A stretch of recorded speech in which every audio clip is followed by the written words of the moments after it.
Katika siku ya leo uyu munsi tutaenda kutazama somo la msingi sana. Turareba ikigisho cy'ingenzi cyane. Leo tutazungumza juu ya siri ya ushindi dhidi ya dhambi. Turaganira amakuru yo kunesha icyaha. Ni namna gani tunaweza kuishinda dhambi? Ni gute dushobora gutsinda icyaha? Kwa sababu kitu kimoja tu ndicho kitakachotuzuia kwenda mbinguni. Ikintu kimwe gusa kizatubuza kujya mu ijuru, na kitu hicho kinaitwa dhambi. Kandi ni kitwa icyaha. Na ukweli ni kwamba ukuri nuko unaweza ukawa kanisani, ushobora kuba mu itorero, unaweza ukawa unaimba, ushobora kuba umuririmbyi mwiza, unaweza ukawa unahubiri, ushobora kuba umubwiriza mwiza, lakini bado usiwe mshindi dhidi ya dhambi. Ariko n'ubu umuntu unesha icyaha. Na kumbuka wakati Yohana anaandika kitabu cha Ufunuo, ndibuka Yohana andika igitabo cy'ibyashuwe, anasema ndani ya mji wa Yerusalemu aravuga ati mu murwa wa Yerusalemu hakitaingia chochote kilicho kinyonge, nta kinyantege nke kizajyayo, au kilicho kidhaifu. Nta kinyantege nke kizajyayo. Kwa hivyo utagundua ya kwamba dhambi umenye yuko icyaha ndio kitu pekee kitakachotuzuia nicyo kintu cyihariye kizatubuza tusiende mbinguni, tuzajya mu ijuru. Kwa hivyo ni lazima tuangalie ni ngombwa ko tureba ni jinsi gani tutakwenda kuishinda, ni mu buhe buryo tuzajya. Na ukweli ni kwamba ukuri nuko dhambi yenyewe icyaha ubwacyo huwa haijali una cheo gani, ntabwo kita ku cyubahiro ufite, wala haijali umaarufu wako, ntabwo kita ku butwari bwawe, wala haijali wewe unaitwa nani, ntabwo kita ku izina ryawe. Dhambi ni mbaya sana. Icyaha ni kibi cyane. Na leo tutaanza kwa kumwangalia mtu mmoja, tugiye kureba ku muntu umwe, mtu ambaye alipendwa sana na Mungu, umuntu wakunzwe n'Imana cyane, mtu ambaye aliitwa mpendwa wa Mungu, umuntu Imana yavuze ko imukunda, mtu ambaye Mungu alimuita rafiki yake, umuntu Imana yise ko ari inshuti yake. Lakini pamoja na hayo yote, ariko hamwe n'ibyo byose, bado dhambi haikumwacha salama. Icyaha ntabwo cyamusize amahoro. Katika kitabu cha Matendo ya Mitume sura ya 13, byakozwe n'intumwa 12, Matendo ya Mitume 13, byakozwe n'intumwa 13 na mstari ule wa 22, ku murongo wa 22, wakati Paulo anahubiri katika mji wa Antiokia, mu gihe Paulo yabwirizaga muri Antiokia, anasema maneno yafuatayo. yavuze amagambo akurikira: na alipokwisha kumwondoa huyo, amaze gukura huo, akamwinua Daudi, ahagarika yimika Daudi awe mfalme wao, kugira ngo abe umwami wao, ambaye alimshuhudia akisema, umuntu yahamije yuko nimemwona Daudi, mbonye Daudi mwana wa Yese, umuhungu wa Yese, mtu anayeupendeza moyo wangu, umuntu unejeje umutima wanjye, atakayefanya mapenzi yangu yote, umuntu uzakora ibyo ibizanezeza byose. Kwa hivyo Biblia inasema, ubwo rero Biblia ivuga yuko Mungu anamsifu Daudi, Imana yahimbaje Daudi, anasema amemwona mtu, ivuga ko ibonye umuntu atakayeupendeza moyo wangu, uzanezeza umutima w'Imana, mtu ambaye umuntu atatenda mapenzi yake yote, uzakora ibyo nishimira. Lakini nataka nikwambie siri, ariko ndahubiri bana, pamoja na hayo yote, hamwe n'ibyo byose, bado dhambi haikumwacha salama Daudi. icyaha ntabwo cyasize Daudi amahoro. Mtu huyo ambaye anaitwa Daudi, umuntu Daudi, unaposoma kisa chake, iyo usomye amateka ye, utagundua ni mtu ambaye alileta ushindi kwa taifa la Israeli. uzasanga ko ari umuntu wazanye gutsinda, alimpiga Goliathi, yanesheje. na hata wakati wanarudi kutoka vitani, no mu gihe bazaga ku wakina rugamba, mama waliimba wakishangilia, abagore bose baririmbye bahimbaza, waliimba wakisema, baririmba bavuga bati, Sauli ameua elfu zake, Daudi Sauli ameua elfu zake, Sauli yishe ibihumbi, lakini Daudi ariko Daudi ameua makumi elfu yake. yishe inzovu. Kwa hivyo walimsifu sana, baramuhimbaza. na unajua hata yeye mwenyewe nawe ubwe baada ya kuwa ametoka vitani, avuye ku rugamba, anaimba wimbo wa sifa yaririmbye indirimbo yo katika kunesha. Zaburi ya 26,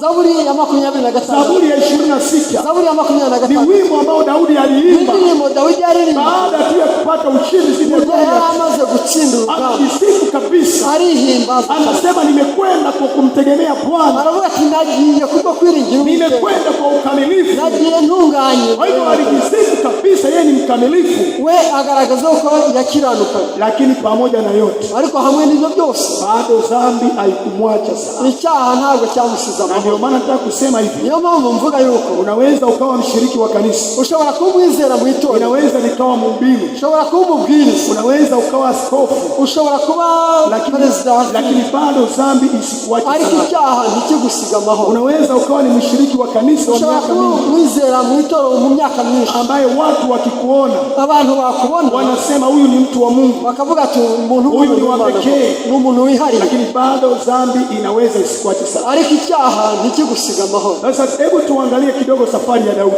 Reka turebe gatoya urugendo rwa Dawidi katika kitabu cha Samueli wa pili mu rwa kabiri rwa Samweli na sura ile ya 11 igice cya 11 inaanza kutueleza habari pale. hatangira hatubwira amakuru. Biblia inasema Biblia ivuga yuko wakati majeshi yametoka kwenda kupigana vita, mu gihe ingabo zari zigiye ku rugamba, ilikuwa ni mwanzo wa mwaka mpya, byari mu itangira ry'umwaka mushya, mwanzo wa mwaka mpya. mu itangira ry'umwaka Daudi akabaki Yerusalemu, yigumira Yerusalemu. yani wanajeshi na Yuda na Israeli wanaenda kupigana vita, ingabo zose zijya ku rugamba, Daudi yeye akabaki Yerusalemu. Dawidi asigara Yerusalemu. Na alibaki Yerusalemu anafanya nini? Yasigaye Yerusalemu akora hakuwa na kazi yoyote, nta kazi yari afite, alibaki tu, yari araho, alikaa kivivi agumaho bila kazi. nta murimo. Na ninataka niseme ili kwanza kandi ajya mvuga kuri kwamba uvivu ubunebwe ni dhambi, ni icyaha. uvivu ubunebwe ni dhambi. ni icyaha. Muulize jirani yako, baza mugenzi wawe, wewe ni mvivu? utumese uri umunebwe?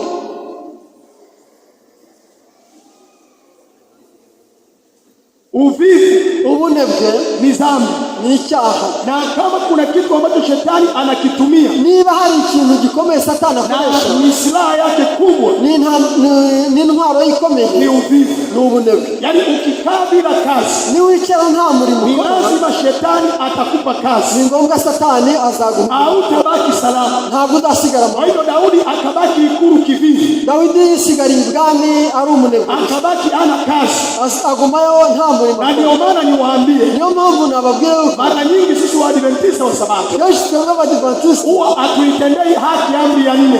ntabwo itegeko rya 4 turyumva. Amri ya 4 itegeko rya 4 haianzi na kupumzika, ntabwo ritangirana ikiruhuko, inaanza na kufanya kazi. ritangira tuvuga ko tugomba gukora. Biblia inasema, Biblia ivuga yuko ikumbuke siku ya Sabato itakase, wibuke umunsi w'isabato uweze, siku 6 mu minsi itandatu ufanye kazi, ukore imirimo yawe, siku 6 mu minsi itandatu ufanye kazi, ukore imirimo, alafu ya 7 uwa karindwi ndiyo Sabato. niyo sabato. Kwa hivyo amri inataka kwanza kazi. itegeko ritubwira ko tugomba gukora. Mtu yoyote asiyefanya kazi, umuntu wari wese udakora hawezi kutunza Sabato, ntashobora kubahiriza isabato, hawezi kutunza Sabato. ntashobora kubahiriza isabato. Yani kama wewe ufanyi kazi, niba nta murimo ukora, alafu unakuja siku ya Sabato ukaza ku munsi w'isabato unasema nimepumzika siku ya ukavuga Sabato, ngo waruhutse isabato, wewe ni muongo, uri umubeshi, kwa sababu amri inataka kubera yuko itegeko rirashaka ufanye kazi siku ugomba 6. gukora akazi mu minsi Na itandatu. hili niwaambie wakina mama na reka bababwire mwa badamu mwe muri aho, wengi hamtaenda mbinguni abenshi ntabwo muzajya mu ijuru kwa sababu amwafundishi watoto wenu kubera kazi. ko mutigisha abana banyu gukora. Na kwa bahati mbaya sana, ibyago bikomeye ukipata pesa kidogo, iyo wamaze kubonamo udufaranga mo faranga gake, kidogo, ukabonamo udufaranga, alafu ukaajiri mfanyakazi ukazana umukozi mu rugo, house girl, umukobwa ukora akazi ko mu yuko rugo, pale nyumbani, ari mu rugo, sasa watoto wako pale, abana bawe bakaba bari aho, unakuta mama anasema ugasanga umugore watoto aravuga, wangu wao wanasoma, abana banjye ni kwa abanyeshuri, hivyo hawatakiwi wafanye kazi. ntabwo bakwiriye gukora imirimo. Kwa hivyo chakula anapika house girl, umukozi akaba ari uteka, nguo anafua house girl, imyenda akaba ari umesa, na hata nguo za watoto au anafua house n'imyenda girl, y'abana akaba ari uyimesa, kila kitu anafanya house girl. buri kintu cyose akaba ari Kwa hivyo ugikora. house girl huyu uyu mukozi wo mu rugo anaamka saa 10 usiku, akabyuka saa 10 z'ijoro, analala saa 6 usiku. akaryama saa 6 z'ijoro, Watoto wao wamekaa, abana bo bakaba bicaye, watoto wangu wamechoka, abana banjye bararutse, nataka wasome sana, ndagira ngo basome, wasifanye kazi yoyote, bakwiriye gukora akazi, wasome. bisomere gusa. Nataka nikwambie wewe baba, ndagira ngo umbwire wa mugabo nawe mugore, unayelea mtoto kwa mfumo huo, urera umwana muri ubwo buryo, kama hautabadilika, niba udahindutse, hata wewe mwenyewe mbinguni huwezi. nawe ubwawe mu ijuru uzaba. Hiyo ndio habari mbaya. Ayo niyo makuru mabi. Na wengi huwa wanafikiri abenshi bibwira yuko wanawakomoa wale mauskeli, barababaza ba bakozi bo mu kwamba anampa kazi nyingi, akamuha imirimo myinshi, kwamba anamkomoa. Lakini leo nataka nikusaidie, ariko nijya kugufasha. wengi tumewasaidia mauskeli abenshi tugenda dufasha abakozi kuwa bo mu wanawake rugo bora, kugira ngo bazabagore beza mu mago yabo, tumewafanya watoto wetu abana bacu kuwa wajinga, tukabagira ibigori. na wengi hata wakiolewa abenshi niyo bashatse kukaa kwenye ndoa, ntabwo bashobora kwa kuva sababu mu ngo hawezi zabo, kupika, kuko ntashobora hawezi guteka, kufanya lolote, ntashoboye akazi ndoa akakora. siku mbili inavunjika. ubwo rero urugo rwe rugasenyuka, Alafu unaweza kulalamika kidogo, ugatangira kuvuga ngo urugo ombea rwanjye, ndoa ya mwanangu. sengera urugo rwanjye rugiye gusenyuka. Sasa kama ulimfanya mjinga, niba aramugize ikigori, unafikiri hiyo ndoa itadumu? uribwira ko urugo rwe ruzaba? Hujanielewa baba. ntabwo urasobanukirwa. Hata wakina mama wengine abagore benshi akisha kuwepo uskeli, iyo hamaze kuboneka umukozi wo mu rugo, kila kitu cha nyumbani ashaka ngo imirimo yose yo mu rugo ikorwe na wakati mugore, mwingine hata kitanda chake ku anacholala buryo n'igitanda cye uskeli ndiye wa atafika. mukozi wo mu rugo aba ari ugisasa. Ana akavuga ngo ana, baba yako amerudi, isi aragarutse, nenda umpokee. genda umwakire.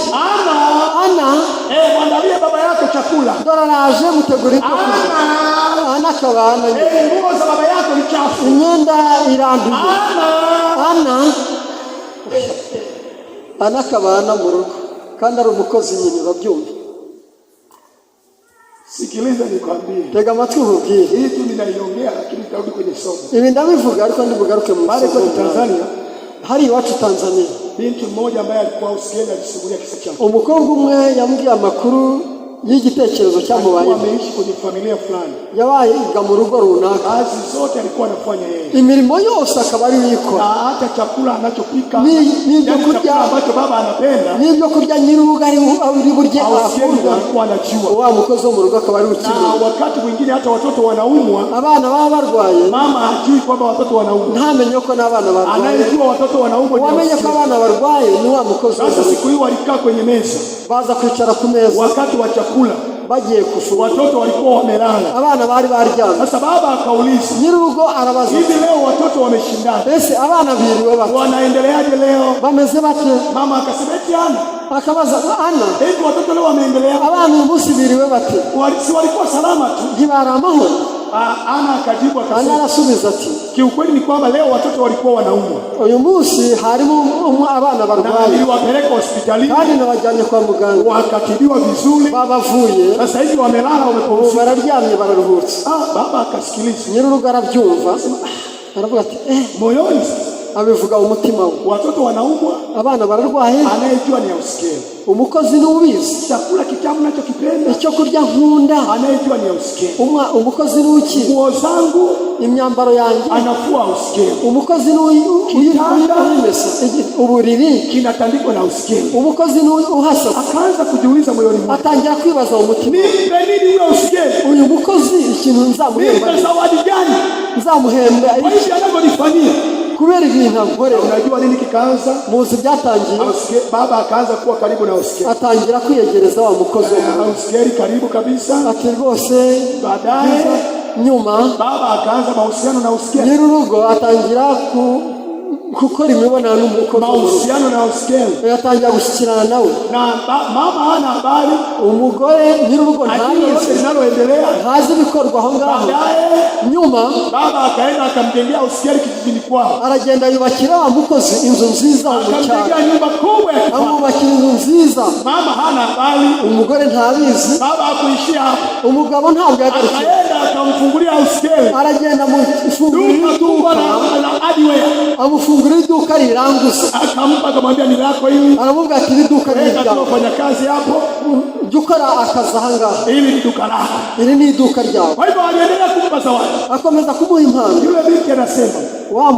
wa mukobwa aravuga, tu mahali bigeze igihe roho yangu ikaumia, umutima we uramurika, lakini kiukweli nilikuwa na uwezo wa kumfanya yule mama atoke kwenye hiyo nyumba, nari ifite ubushobozi bwo kwirukanisha wa mugore alafu mimi agasenya, ndio niwe mke. akaba ari giwa nyirurugo. Nilikuwa na huo uwezo. Ubwo bushobozi nari Lakini baadaye nikaona tu huruma. Ariko mugirira impuhwe. Kwamba huyu ni mwanamke mwenzangu. Kuko yari umugore mugenzi wanjye. Basi nisimfanyie hivyo. Ndarasanga ntakwiye kumusenya. Nikaamua kuondoka pale nyumbani. Ufata umwanzuro wo kuva mu rugo rwabo. Kwa hivyo wakina mama na wakina wa mlioko hapa. Abagore bo muri hano. Hata kama nyumbani una ausgeli. Niba no mu rugo ufite umukozi. Kuna vitu ambavyo usiruhusu ausgeli afanye. Hari ibintu udakwiye kumwemerera ko akora. Kitu cha kwanza. Ikintu cya mbere. Usikubali ausgeli ampokee baba. Uzamukundire ko abarewe ujya kwa wewe pia upokee mumeo. Genda umwakire. Usikubali ausgeli amwandalie mume wako chakula. Ugatuma umukozi ari we ugaburira umugabo wawe. Wote acha ausgeli aandae. Ibindi byose ndabireka bikora. Mume wako andaa mwenyewe. Ibyo umugabo wawe bari wo bimutegura. Usikubali ausgeli. Ukwiye kureka umukozi wa nguo za baba. Abari umesi nyamba. Afue za wengine wote. Wenda mesi nyamba. Mume wako fua mwenyewe. Ariko imyenda y'umugabo wawe bari wo yitunganya. Hiyo litakusaidia. Ibyo bizagufasha mu rugo. Lakini usipoangalia unajua. Ariko nutareba neza ukibya ko kupata utakuja kujuta. Ingaruka niwe zizagera. Utajuta. Uzicuza. Utatafuta wachungaji wa kuombee. Uzahamagara pastor ngo bagusengere. Kumbe ujinga ulifanya mwenyewe. Kandi ari wakoze ubuswa. Habari za jioni. Amakuru y'umugoroba. Wakina mama haleluya. N'abadamu mu haleluya. Sasa nisikilize. Ni munyumva. Ninakazia uvivu ni dhambi. Ubunebwe ni icyaha. Biblia inasema, Biblia ivuga yuko mtu yoyote asiyefanya kazi udakora asile. Ntakarye. Yani hata kama baba hafanyi kazi. Niba na nyiri urugo nta kazi agira akora. Akibera aho mu giturage gusa. Ararudi nyumbani na kulika kile mama chakula. Aganira akagaruka kubaza ati byahiye. Mwambie bado hakijahiye. Mubwira uti ntabwo birashya. Asile. No kurya ntakarye. Daudi akakaa kivivu. Aba hari umunebwe. Dhambi yake ya kwanza ilikuwa ni uvivu. Icyaha cye cya mbere ni ubunebwe yagize. Akakaa kivivu. Yicara ari umunebwe. Alafu akawa anazunguka gorofani. Atangira gutembera gusa hejuru y'ingoro. Kuko nta murimo afite akora. Anazunguka. Aratembera gusa. Alipokuwa anazunguka. Mu gihe yatembera hejuru y'ingoro. Mwanamke. Abona umugore anaoga. Urimo wiyuhagira. Na Biblia inasema. Biblia ivuga yuko. Yule mwanamke. Uriya mugore. Alikuwa ni mzuri wa uso. Yari mwiza kwisura. Mzuri. Mwiza. Mrembo. Mwiza ushinzwe. Daudi akaita mtu. Daudi ahamagara umuntu. Awaambia eti yule mama anayeoga. Aramubwira ati ya mugore we wiyuhagiraga hariya no. Yule binti anayeoga kule ni nani? Uriya wiyuhagira hariya ninde? Akamwambia yule. Baramubwira turiya ni mke wa jemedari wako anaitwa Uria. Ni umugore w'umusirikare wawe witwa Uria. Kandi wa musirikare wawe Uria yagiye ku rugamba. Kwa lugha nyingine Uria anapigana kwa ajili ya ufalme wako. Nukuvuga ko Uria yagiye kukurwanirira. Daudi akasema. Daudi aravuga ati kamleteni. Genda mumuzanire. Mlete. Muzanire. Mleteni hapa. Muzane hano. Mleteni. Muzane. Kwa hivyo wakati Daudi Uria mu gihe Uria anapigania ufalme wa Daudi. Yari arimo arwanira ubwami bwa Daudi we anapigana jinsi gani atapata mke wa Uria. Ararwana intambara y'uburyo abona umugore wa Uria. Hii ni shida. Akanako nakaga. Hii ni shida. Nakaga. Yani wewe unapigania ufalme wake. Wewe urimo urarwanira ubwami bwe. Wenzako wanapigana jinsi ya kupata mke wake. Undi warwanira gushaka uburyo abona umugore wawe. Hii ni hatari kubwa sana. Nakaga gakomeye. Kumbuka huyu anaitwa Daudi. Mwibuke ko umuntu yitwa Daudi. Tafsiri ya jina lake mpendwa. Nukundwa. Mpendwa. Ubusobanuro bwa Daudi nukundwa. Sasa anatafuta mke wa jemedari wake anaitwa Uria. Noneho arimo arashaka uburyo atwara umugore w'umusirikare witwa Uria. Yeye maana yake ubusobanuro bwa Uria. Nuru yangu ni Bwana. Jina lake maana yake nuru yangu ni Bwana. Ubusobanuro bwa Uria Imana yanjye ni urumuri. Kwa hiyo hapa kuna watu wawili. Hari abantu babiri. Mmoja mpendwa. Umwe ni ukundwa. Mpendwa. Ni ukundwa. Alafu mwingine. Undi nuru yangu ni Bwana. Umucyo wanjye ni Uwiteka. Sasa huyu mpendwa. None huyu ukundwa anataka kuchukua mke wa nuru yangu ni Bwana. Arashaka gutwara umugore w'umucyo wanjye ni Uwiteka. Matatizo yanaanza hapa. Intambara itangira. Daudi akamchukua mke wa Uria. Atwara umugore wa Uria. Akalala naye. Aryamana nawe. Alipolala naye. Aryamanye nawe. Kumbuka ilianza uongo. Nibuka ko hatangiye ubunebwe. Sasa imezaliwa zina. hajemo ubusambanyi, akazini, arasambana. Na alipozini asambanye, huyu mama akamjia siku moja, uyu mugore aza kumubwira, akamwambia Daudi, aravuga ati Daudi, ile tendo tulilofanya, cya gikorwa twakoze limezaa matunda, hajemo imbuto.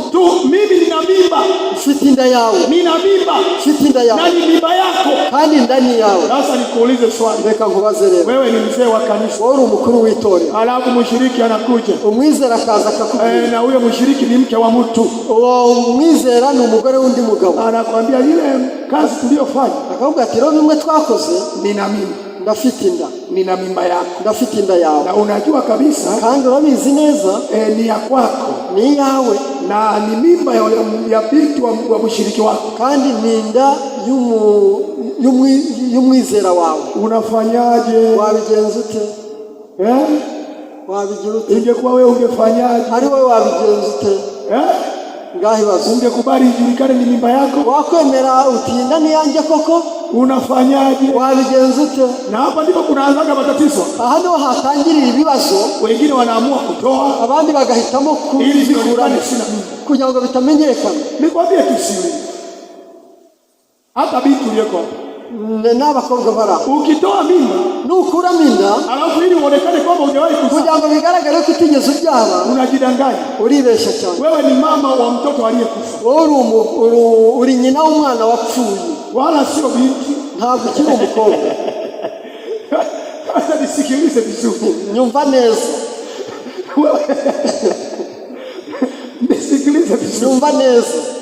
Huyu Daudi akatafuta mbinu, ashakisha uburyo ya kuficha dhambi yake, yahisha cyaha. Akatuma ujumbe vitani, yohereza amakuru ku rugamba, kwamba Uria aje haraka, nimugire vuba Uria aze hano. Uria alipokuja, Uria aje, Daudi akamuuliza, aramubaza ati vita viliendaje?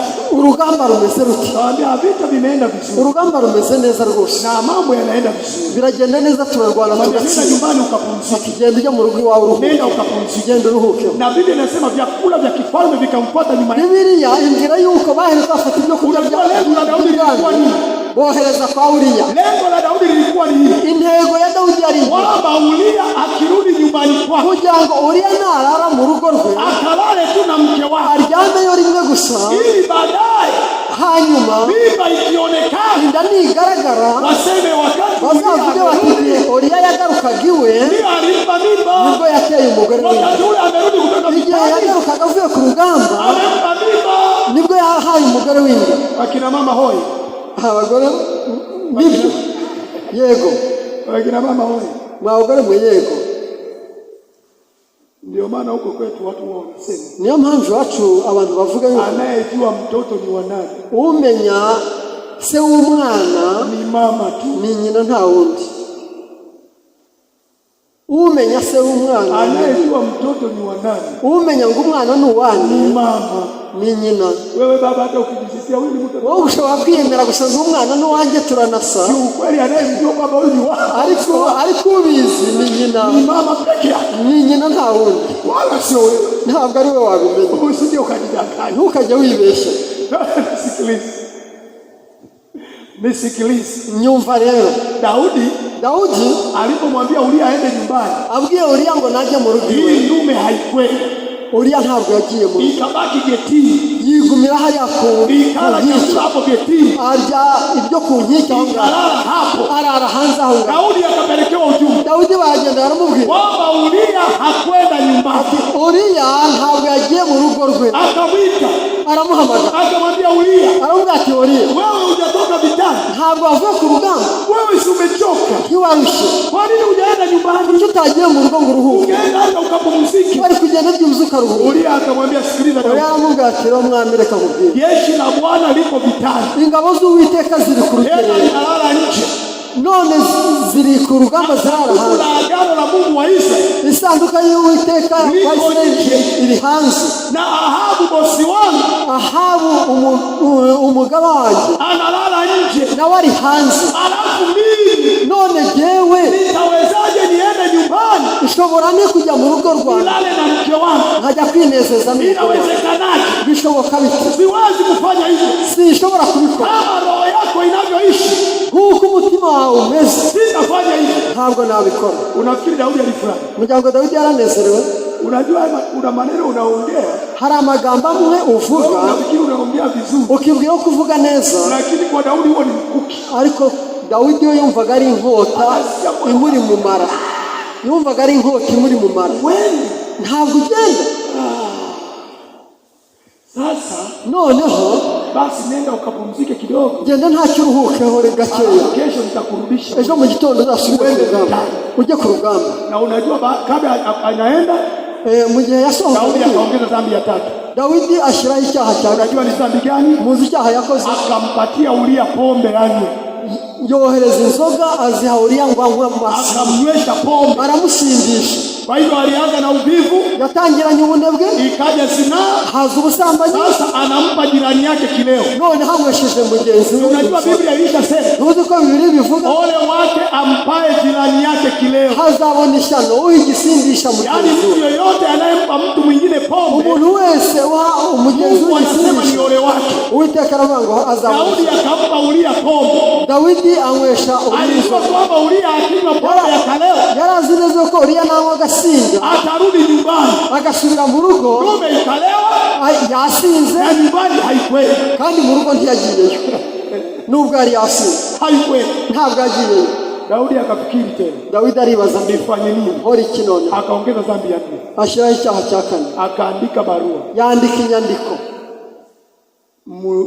kwa jemedari wake, ku mugaba w'ingabo. Mara unapopata barua hii, nubona uru rwandiko rukugeze, weke Uria kule mbele. Fata Uria umushiraho urugamba rukomeye, mahali ambapo mapambano ni makali, aho urugamba rumeze nabi, afe, bamwicireyo, afe, bamwicire. Na unajua yote haya anayafanya, ibyo byose yabikoraga kujaribu kuficha dhambi, kugira ngo ahishe icyaha cye. Na unajua wakati fulani hata sisi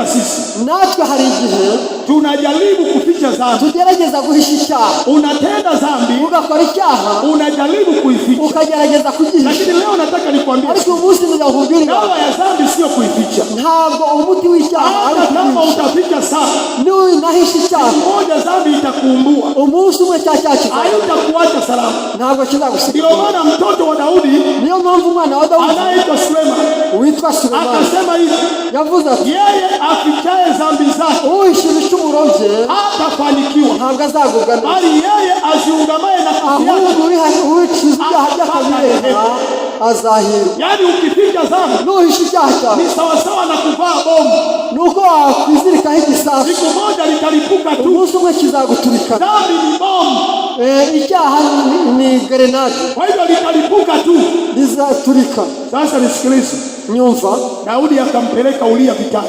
Dawidi ashira Uria ku rugamba, na wakati vita vinapigana, mu gihe urugamba rwari rukomeye, Uria amewekwa mbele, Uria bamushyira imbere, inamusikia wanajeshi wakiwa nyuma wenzake, bumva abasirikare bari inyuma ye kuko bari babibwiwe, wanamwambia Uria pambana, bakavuga ati Uria rwana, turi kumwe, tuko pamoja, turi kumwe nawe, komeza, turi kumwe cyane Uria, komerezaho, turi kumwe, komeza, pambana Uria, rwana, turi kumwe, tuko pamoja Uria, turi kumwe, komeza, pambana Uria, rwana Uria.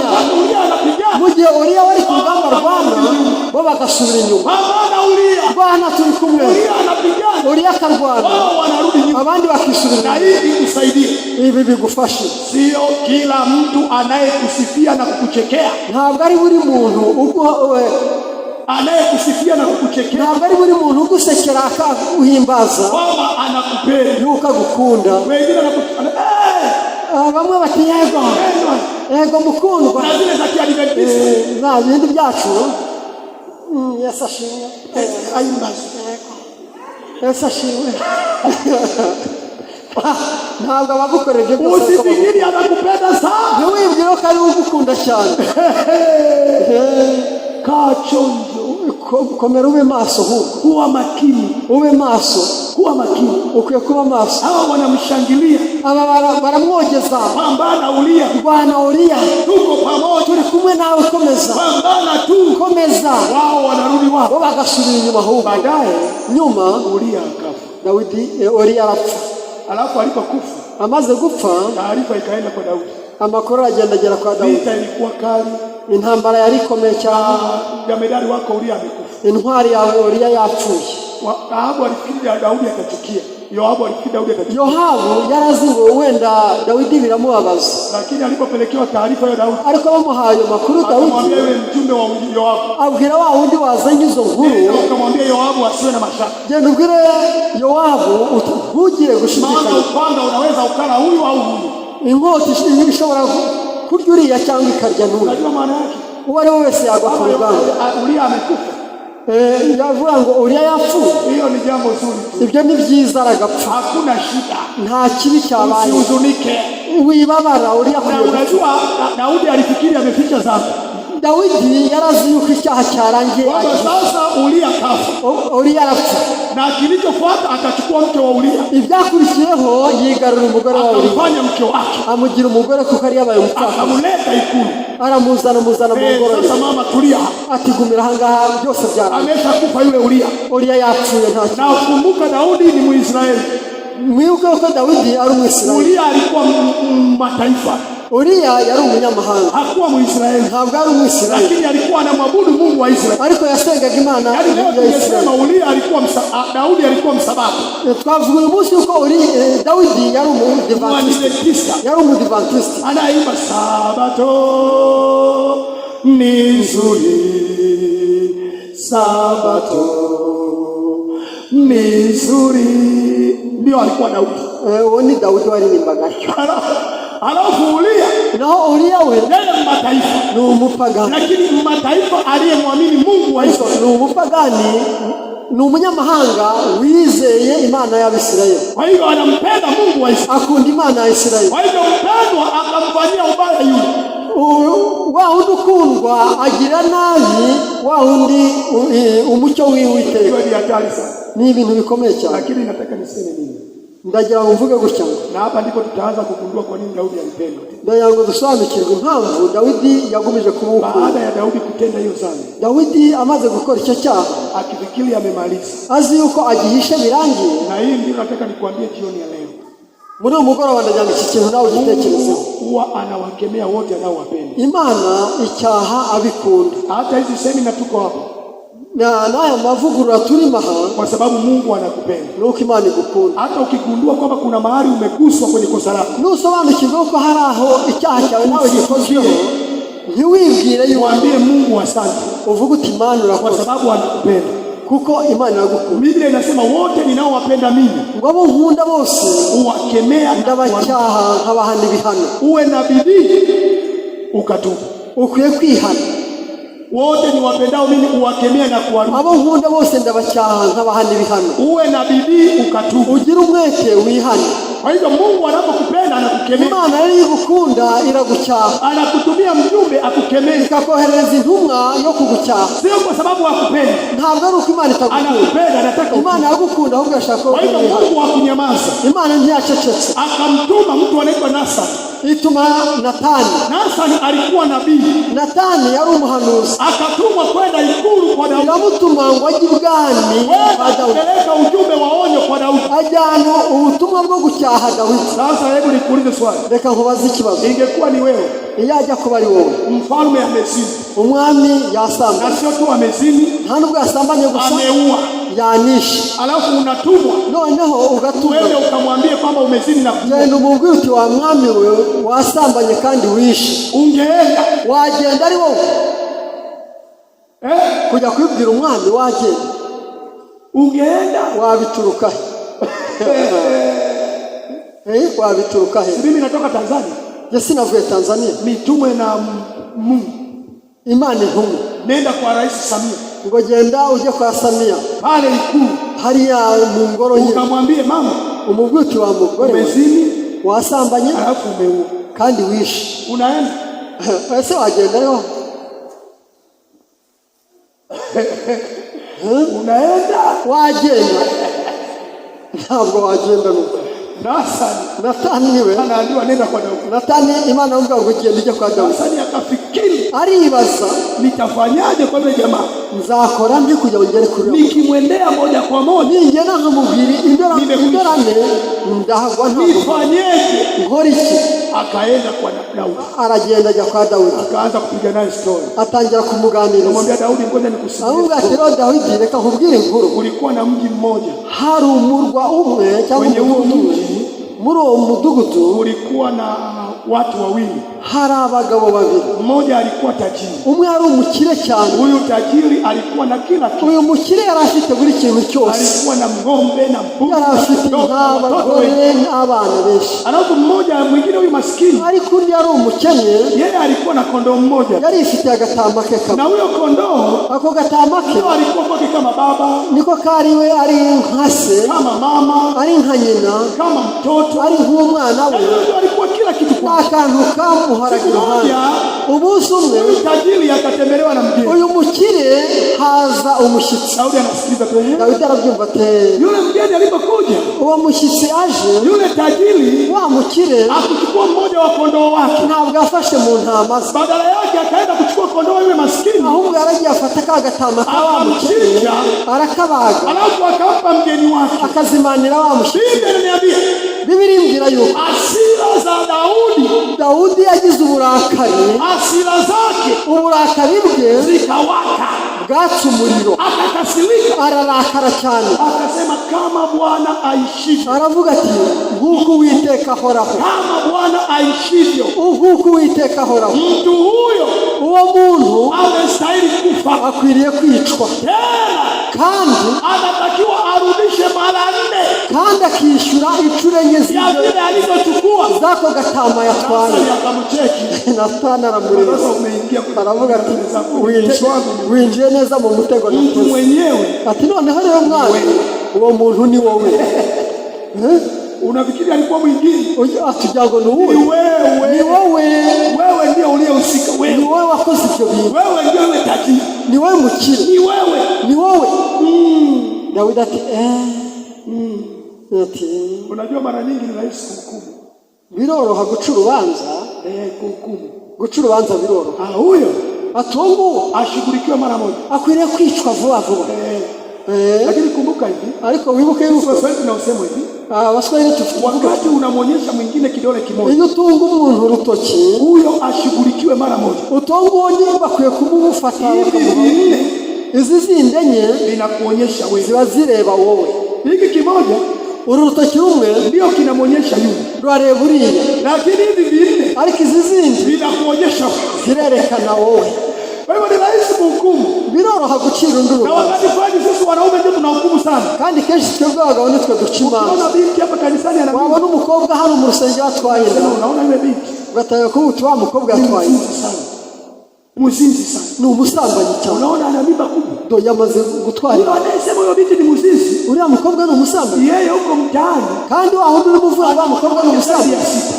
Ni ufite wanawake zaidi ya 6, ni ufite abasambana nawe barenga 5 aho mu byaro, ila kwa sababu huyo amepata mimba, kubera ko yasamye, hadi huyu musambi sana, uyu ni umunyacyaha, ashughulikiwe. Uyu ni umusambanyi, inama y'itorekwe ku muhanda.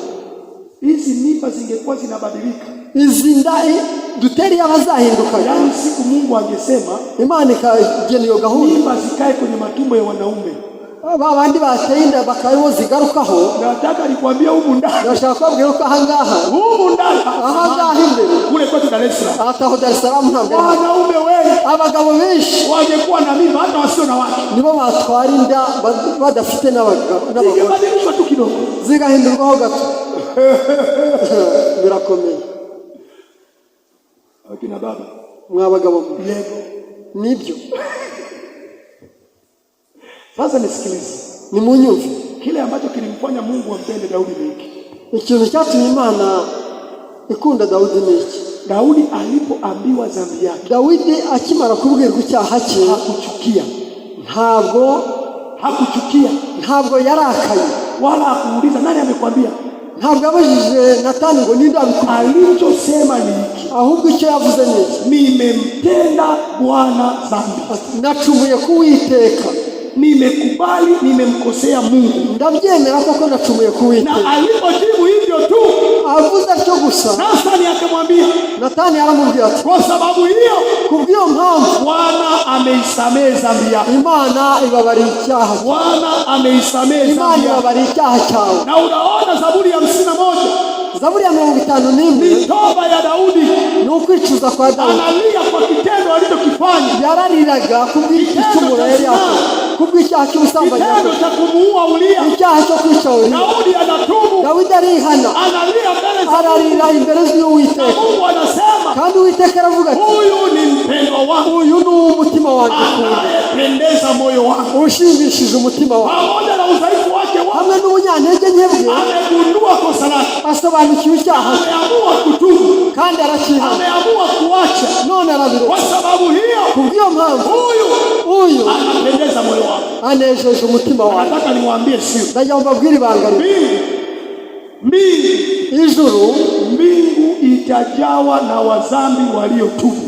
Ijuru rizuzurwamo n'abantu b'abanyabyaha bihanye. Itajawa na wazambi waliotubu. Hazuzuramo abanyabyaha bihanye. Walikuwa wazambi, Bari abanyabyaha, walipogundua kosa lao, ariko basobanura ibyaha byabo barihanye. sasa kabla sijaenda kwenye vitu vitatu vya msingi ili kushinda dhambi, Ntarajya ku bintu bitatu by'ingenzi byo kunesha icyaha, nikupe kisa hiki reka nguhe iki gitekerezo ili uelewe hatari ya kuficha dhambi. kugira ngo usobanukirwe ingaruka yo gunesha Alikuwa ni icyaha. mzee wa kanisa, Hari umukuru w'itorero umwe, mmoja kati ya wazee wa kanisa waliopendwa, umwe mu bakuru b'itorero bakundwaga mu na itorero. ilikuwa ni siku ya ibada. Cyari igihe cy'amasengesho. Alisimama hapa mbele kama hapa akitoa matangazo, Yahagaze imbere arimo atanga amatangazo. na moja kati ya matangazo yake lilikuwa ni hili. Rimwe mu matangazo atangazaga byari ibi: Yuko mama mmoja hari umugore umwe, ambaye ni mshiriki wetu. umwizera wacu. Huyu mama anapitia mateso makali, Uyu mugore ari mu bibazo bikomeye kwa cyane, sababu pale nyumbani kwao wanapoishi, kubera ko mu rugo iwabo aho atuye wakati wa usiku, nijoro kwenye ile nyumba kuna mawe huwa yanatupwa. hari amabuye batera mu rugo rwe, Kwa hivyo mabati yanapigwa na mawe, amabati ye bakayateraho amabuye. lakini anayefanya kitendo hicho Ariko ukora ibyo ngibyo hajulikani ni nani wala haonekani. ntabwo bazi ngo ninde, Kwa hivyo ntibaramenya. kama kanisa Ubwo rero abanyetorero ninawaomba siku ya Jumatano, ndabasaba kugira ngo ku wa kane w'isabato tuziyirize na ubusa. tukishafunga Nitwiyirize ubusa tutakwenda nyumbani kwa huyu mama. tuzajya mu rugo rw'uwo mugore. Jioni hiyo tutaomba Kuri hapo, uwo mugoroba tuzasengera na aho pia ngaho, tutakesha hapo mpaka asubuhi, tuzasengera aho ngaho tuharare ili gusenga, kumwombea huyu mama. kugira ngo tumusengere. Washiriki wakasema amina, Iteraniro riti amina, amina, bati amina, haleluya, bati amina. amina. Na unajua Urazi Jumatano ikafika, ku wa kane w'isabato wakaenda kwa nyumba ya yule mama. bajya muri rwa rugo. Walipofika wakaimba, Bagezeho bararirimba, wakaomba, barasenga, wakaimba, bararirimba, wakaomba. barasenga. Ikafika saa 4 usiku, Bigeze saa 4 z'ijoro, baadaye saa 5, mu masaa 5, ilipofika saa 6 kuelekea saa 7, mu masaa 6 bishyira mu masaa 7, wana maombi wakaanza kusinzia, abanyamasengesho batangira gusinzira, wanasinzia. barasinzira. Mzee akasimama Wa mukuru w'itorero akasema, Mungu wetu sio kipofu, Mungu wetu sio kipofu ati Imana yacu ntabwo ari impumyi, wala sio kiziwi. nta nubwo ari Hata igipamba. haya maombi tuliyoomba N'aya masengesho dusenga tayari amesikia. yayumvise. Kwa hivyo tunaweza tukalala, Kubw'ibyo dukwiye alafu kuryama saa 11 saa 11 tutaamka, turabyuka, tutaomba ombi la mwisho, turasenga isengesho rya alafu nyuma, wote tutakwenda majumbani kwetu. twese dutahe tujya mu Watu mago yacu. wakasema amina, Abantu bati amina, wakalala. bararyama. Na unajua haikuchukua muda mrefu, Ntabwo byatwaye igihe kirekire, wana maombi wakawa wamelala. abanyamasengesho barasinzira. Mzee yeye hakulala, Wa mugabo ntabwo yasinziriye, wa mukuru w'itorero yeye akatoka arava aho ngaho, akafungua mlango akingura urugi, akatoka nje. arasohoka ajya hanze. Nyumbani kwake hakukuwa mbali sana na nyumbani kwa huyu mama. Mu rugo rwe ntabwo hari kure, hari hafi. Akaenda y'aho nyumbani ngaho. kwake, Ajya mu rugo rwe, akaingia kwa chumba fulani hapo. ajya mu cyumba cye. Kumbe huyu mzee alikuwa ndio mchawi mwenyewe. Uwo mugabo niwe wari umurozi w'ubwo bw'itorero, niwe wari umurozi. Na alipoenda nyumbani, Agiye mu rugo rwe, akavua suti yake, yiyambura isuti yari yambaye, akatundika hapo juu, arayimanika. alafu akachukua ngozi ya chui, Afata uruhu rw'ingwe, akavaa hapa mbele, ararwambara hano imbere, ararukenyera, akatafuta na vifaa vyake vingine ashaka akachukua mwenyewe, ibikoresho bye, alafu akakaa kwenye hivyo vifaa, atwara ibyo bikoresho bye, akapanga araguruka, angani, araguruka, huyo agendera ku gatabo akaenda ke, kukutana na wataalamu wenzio, wachawi wenzake. aragenda ajya guhura n'abandi barozi bagenzi, wakafanya mambo wanayoyajua huko, bakora ibyo bakora iyo ngiyo. Ilipofika saa 9:30 bigeze mu masaa 9 hizo, mzee akakumbuka ana appointment na wana maombi, yibuka ko afitanye amasezerano n'abanyamasengesho saa 11. Kwa hiyo saa 9:30 saa 9 n'igice akarudi nyumbani kwake, agaruka mu rugo, akachukua zile zana zake zote za kichawi, afata bya bindi byakoresha akaziweka hapo chumbani, abishyiraho mu cyumba. Wapendwa, nataka niwaambie hivi, bakundwa, reka mbabwire, Mungu asiakiwi. Imana ntabwo chochote unachofanya ibyo ukora byose utakivuna, uzabisarura. Unajua nini kilitokea? Muzi byabayeho, mzee alipomaliza kutoa vitu vyake vyote vya kichawi, amaze gukuramo ibintu bye byose by'uburozi, akasahau kwamba anatakiwa avae suti, yibagirwa ko agomba kwambara ya suti. Kwa hivyo akaondoka tu amefungwa kile kingozi hapo mbele, agenda yambaye kagahu yiziritse, ile ngozi ya mchui, kagahu k'umukini akoresha mu burozi bwe. Akaondoka huyo na ngozi yake, aragenda rero na rwa ruhu imefungwa tu hapa mbele, agakenyeye na bya. anaenda wapi? agiye mu masengesho, kwenye nyumba ya maombi, muri yanzu basengeraga. Kwa hivyo huyo aragenda anapiga tu, aragenda yabyibagiwe. Alipofika kwenye mlango wa kuingilia ndani, ageze ku rugi rwinjira, ule mlango wa kuingilia pale kwenye kuingia hapo hiyo nyumba, urugi rwinjiraga mu nzu nyine. Sasa mimi sijui ni malaika, sinzi niba ari malaika au ni Roho Mtakatifu, niba ari umwuka, mimi sijui, simbizi. Yule mzee akaanguka mlangoni, wa mukuru w'itorero yikubita hasi, akiwa na usingizi hapo mlangoni, yikubita hasi arasinzira, amelala, aryama arasinzira. Sasa unajua kwa sababu alikifunga huko, kuko yambaye kagahu, ukilala hivi si unaelewa kinachotokea huko nyuma. Alijifunga huko, yiziritse hano nyuma. Sasa amelala hivi, agwa yubamye. Kwa hivyo huko nyuma kuko wazi, aho inyuma yambaye ubusa gusa, amelala, araryama na usingizi ukampitia, arasinzira neza, kalala usingizi kabisa, arasinzira pepe. na wana maombi kule ndani abanyamasengesho nabo bari hapa mlangoni, we aryamye hanze aho, wana maombi wamelala ndani, abanyamasengesho nabo barisinziriye mu. Sasa noneho asubuhi bukeye wanafunzi wanapita kwenda shule, abanyeshuri barimo bajya ku ishuri bazindutse, wanaona kuna mzee amelala, babona umugabo aryamye aho ngaho. Unajua wanafunzi ntimuzi ibyanyeshuri, wakaanza kusema mzee amekufa, baravuga ati uriya muntu yapfuye. Jamani, kuna mzee amekufa, bati hari umuntu wapfuye, mzee amekufa, umuntu yapfuye. Sasa wana maombi kule ndani, abanyamasengesho mu wanasikia mzee amekufa, bumva ngo umuntu yapfuye, umuntu yapfuye, mzee amekufa, umuntu yapfuye, mzee amekufa, umuntu yapfuye. Wanajua ni nani huyo mzee? Bati umuntu yapfuye ariye. Walipofungua mlango, bakinguye urugi, wakaona mzee wao wa kanisa, basanga mukuru w'itorero yuko pale amelala, nawe wituye hasi aharyamye, yaryamye, hajui kinachoendelea, hazi ibikorerwa aho ngaho. Sasa mnafanyaje? mwabigenza mutari mwe? Mzee ndio kalala, umukuru w'itorero waguye hari, unafanyaje? mwabigenza mute? Ndio maana ninakwambia hivi, niyo mpamvu nkubwira ngo dawa ya dhambi, ibihembo by'icyaha sio kuificha, ntabwo ari ukuhisha icyaha. Kuificha siku moja itakuumbua, nubihisha amaherezo bizagaragara. Dawa yake ni kuiungama na kuiacha. Umuti ni ukubyihanuka bire. Mzee aliaibika, wa mukuru w'itorero yakozwe n'isoni, kumbe ndio alikuwa anafanya hiyo kazi. bisobanuka neza yuko ariwe wakoraga ibyo ngibyo na mawe juu ya nyumba ya huyu mama, yo gutera amabuye hejuru y'inzu z'abantu. Yaani ni hatari kubwa, ni ibintu bibi cyane. Sasa utaniambia, ushobora kumbwira tunaishindaje dhambi? Dutsinda duti icyaha. Mambo matatu tutayasema kwa haraka. Hari ibintu bitatu byo kuvuga nihuse. Ikifika saa 1:30 tutaenda nyumbani. Nibigera saa 1:30 turajya mu rugo. Ninataka kusema haya mambo kwa haraka. Ndashaka kuvuga ibintu nihuta, kwamba ninawezaje sasa kuwa huru mbali na dhambi. Shobora kuba ndi kure y'icyaha. Jambo la kwanza, icyambere, ni lazima ujitambue kwamba wewe ni mdhambi. Ni ngombwa ko wisobanukirwa ko uri umunyacyaha. Jitambue wewe mwenyewe kwamba wewe ni mdhambi. Ukwiye kwimenya ko uri umunyabyaha, na hauwezi kujiokoa, kandi udashobora kwikiza. Yaani ni mdhambi asiyeweza kujiokoa. Uri umunyacyaha udashobora kwikiza, na hilo wala halipingiki, kandi ibyo nta ubijyaho, kwa sababu Biblia inasema kuko Biblia itubwira wote wameoza, ko bose bakoze ibyaha kupungukiwa na utukufu wa Mungu, bashyikira ubwiza bw'Imana. Kwa hivyo sisi wote ni wadhambi, twese turabona. Kwa hivyo ni lazima ujue, ni ngombwa ko wimenya kwamba wewe ni mdhambi, ukamenya ko uri umunyacyaha. Noneho hauwezi kujiokoa, kandi udashobora kwikiza. Hilo lazima ujue. Ibyo ni ngombwa kubimenya. Kama hautajua hilo, nutamenya ibyo, ni ngumu kutubu. birakomeye kugira ngo wihane, ni ngumu kutubu. birakomeye kugira ngo Ili utubu lazima ujijue wewe ni msafi. kugira ngo wihane ni ukumenya ko umunyacyaha. Usipojua hilo, ibyo nutabimenya utajiona uko salama, uzahora wiyumva ko kumbe hakuna kitu.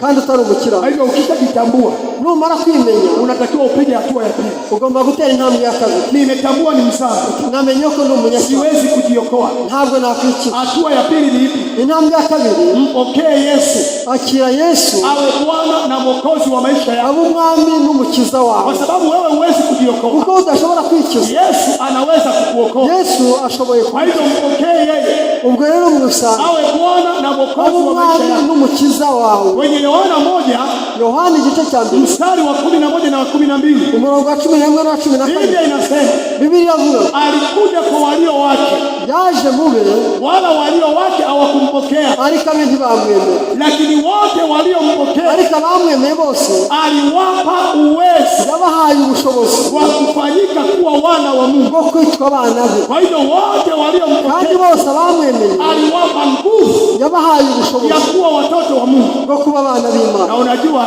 urazi siku moja Yesu akawa anaongea na Wayahudi, umunsi umwe Yesu yavuganaga n'abigishwa wale wanaoandika ni Yohana 8:31 naongelea Yohana 8:31. Yohana igice cya 31 Akaongea na Wayahudi, abwira abayuda. na Biblia inasema basi Yesu akawaambia wale Wayahudi waliomwamini, Yesu abwira b'abayuda bamwise, ninyi mkikaa katika neno langu mwebwe nimuba mu ijambo ryanjye, mtakuwa wanafunzi wangu kweli kweli, muzaba abigishwa banjye b'ukuri, mtaifahamu kweli muzamenya ukuri, na hiyo kweli itawaweka huru. kandi uko kuri niko kuzababata. Wayahudi wakamjibu wakamwambia, abayuda baratangira bati, sisi hatujawahi kuwa watumwa wakati wowote, ntabwo twigeze tuba abaretwa n'umusubizo, hatujawahi kuwa watumwa ntabwo wakati twigeze wowote. tuba imbata z'umuntu igihe Alafu wewe unatuambia none tutakuwa huru. uratubwira ngo tuzabaho. Yesu akawaambia, Yesu arabwira ati, amini amini nakwambia, ni ukuri ndababwira kila atendaye dhambi yuko ukora icyaha ni mtumwa wa dhambi. ari imbata y'icyaha. Yaani ukianza dhambi moja iyo utangiye icyaha kimwe inazalisha na nyingine ibyara ikindi, na nyingine ikabyara na ikindi, nyingine, hakaza ikindi, kama ilivyokuwa kwa Daudi. nk'uko byagenze. Kila anayetenda dhambi ukora icyaha ni mtumwa wa dhambi. ni imbata y'icyaha. Yesu akasema, Yesu aravuga, nanyi mnajua ya kuwa namwe muzi yuko mtumwa akai nyumbani siku zote, imbata itaba mu bali rugo, mwana ukaa, bali mwana ukaa. ahubwo umwana niwe uhora mu rugo rwawe. Basi mwana akiwaweka huru, noneho n'ababohora, mwana akiwaweka huru, n'ababohora mtakuwa huru kweli kweli. muzaba mubohowe by'iteka ryose. Mwana akikuweka huru, umwana n'ababohora huru muzaba kweli mubohowe kweli. by'iteka ryose. Kwa hivyo ukimkubali Kristo ubw'ibyo niwemera Kristo atakuweka huru, azakubohora, atakupatia ushindi. azaguha kunesha. Namba 3, icya gatatu, baada ya kutubu, baada ya kujua kosa lako, iyo umaze kumenya icyaha cyawe, yani wewe ni mzambi, umejijua, ukimenya ko uri umunyacyaha, alafu umempokea nani? kandi Yesu. wakiriye Yesu. Jambo la 3, icya gatatu, tubu dhambi zako, ihana icyaha cyawe, ukimaanisha kuziacha. bisobanuye ko ubiretse. Tubu dhambi zako, ihane icyaha cyawe, ukimaanisha kuziacha. bisobanura yuko Toba ni kugeuka, toba ni kugeuka. kwihana ni uguhindukira. Ulikuwa mzinzi, wari umusambanyi, umempokea Kristo, wakiriye Yesu, unageuka, unaachana na uzinzi. urahindukira ukareka Ulikuwa ubusambanyi. mlevi, wari umusinzi, umempokea Kristo, wakiriye Yesu, unageuka, unaachana na ulevi. urahindukira ukareka ubusinzi. Ulikuwa unafanya uovu wa kila namna, wakoraga ibyaha bye, sasa unageuka, ubu ukwiye guhindukira, unajutia ile hali ukajyayo muri na abantu unaacha. ukabireka. Sasa unapopitia hizo hatua 3, iyo unyuze muri izo ntambwe uko ari 3, na ngoja nikupe fungu, ngoja nikupe fungu. reka nguhe umurongo wo gusoma Matendo ya Mitume sura ya 2 ibyakozwe n'intumwa igice cya 2 mstari wa 38, ku murongo wa 38. wakati Petro anawahubiri wa Israeli mu gihe Petero yabwirizaga na viongozi wa dini walikuwa n'abayobozi b'idini bari bari aho ngaho, na Mafarisayo wako pale, n'abafarisayo bari bari aho, Petro anawaambia waziwazi, Petero arababwira neza, ninyi mlimsulubisha Yesu, mwebwe mwabambye Yesu, yule mkuu wa uzima,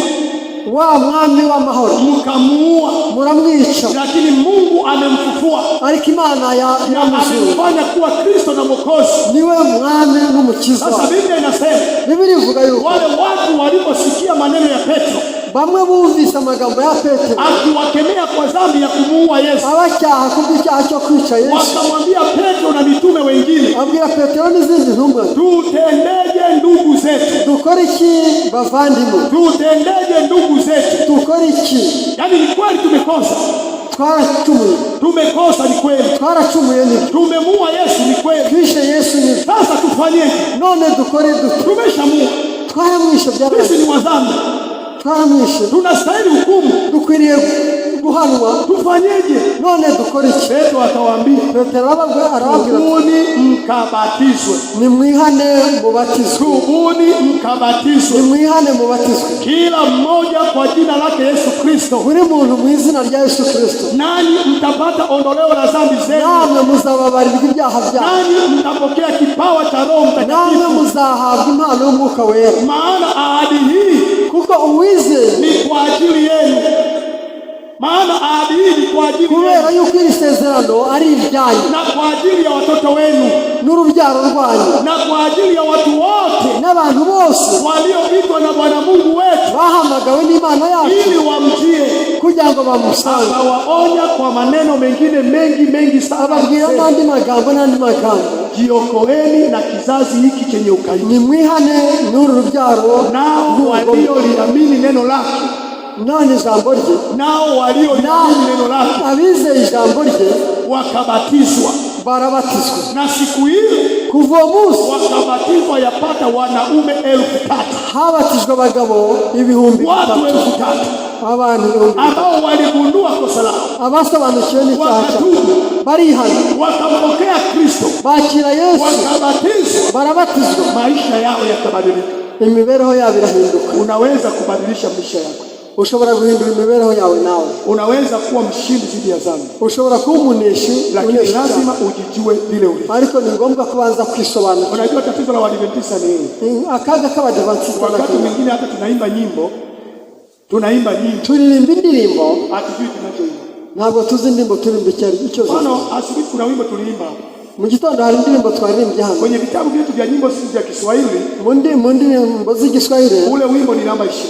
ya ndirimbo ni ya 22. Sijajua maneno ya wimbo kwenu yanatafsirikaje, ntabwo nzi ubusobanuro bwayo, ila ule wimbo unasema usinipite Mwokozi, iravuga ngo ntumpiteho mukiza, unapozuru wengine ubwo ugenderera abandi unisikie, nanjye Yesu usinipite, ntusige. Sasa nisikilize, none ndagira ngo unaweza ukaja kwenye ibada asubuhi, ushobora kuza materaniro, alafu ukaimba huo wimbo, ukaririmba iyo ndirimbo kwamba Yesu uti ntusige, unapozuru wengine ubwo ugenderera abandi usinipite, nanjye ntusige. alafu mhubiri anasimama, umubwiriza agahaguruka, anahubiri, akabwiriza, anataja dhambi yako, akavuga ku cyaha cyawe, unachukia kandi ukabyumva, tena unakasirika kabisa, unachukia, unakasirika kabisa, ukarakara huko.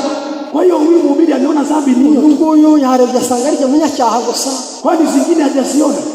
Ese nije azi gusa, lakini si ndio wewe uliimba kwamba Yesu asikupite? No, sasa sio amaze kuba ngo Yesu ntusi, kwamba anapopitia wengine na wewe akupitie, ngo agendera abandi nawe ntagusi. Sasa mbona amekupitia unachukia? None kwa kugendereye ukaba urakaye, yani hiyo ndio shida.